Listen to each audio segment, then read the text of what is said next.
हुजूर मेराज पे गए, वापस आकर नबी पाक सल्लल्लाहु ताला अलैहि वसल्लम ने वाक़या मेराज को बयान किया, और वो जो वाक़या मेराज जो नस्से कती है जिसे कुरान ने बयान किया है, लैलम मिनल मस्जिदिल हरामी इलल मस्जिदिल अक्सा, रात के थोड़े से हिस्से में मस्जिद हराम से लेकर मस्जिद अक्सा तक। अब वो हफ्तों और महीनों का सफर है, उसको आप कहें सिर्फ मस्जिद हराम से मस्जिद अक्सा, बाकी मेराज नहीं, वो भी लोगों की समझ में नहीं आ रहा था।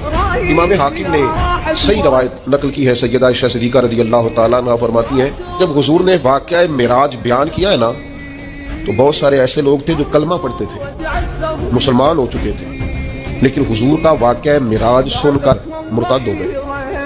उन्होंने कहा हमारी समझ में नहीं आता। एक है हुजूर को मानना, एक है नबी पाक की सारी शानों समेत मदीने वाले को मानना। मैं लानत डालता हूं फिरका वारियत पर और फिरका वाराना सोच पर, लेकिन अल्लाह के घर में मस्जिद में बैठकर इंशराह सदर से कहता हूं, नबी पाक को हुजूर की शानों समेत सिर्फ अहले सुन्नत व जमात मानते हैं।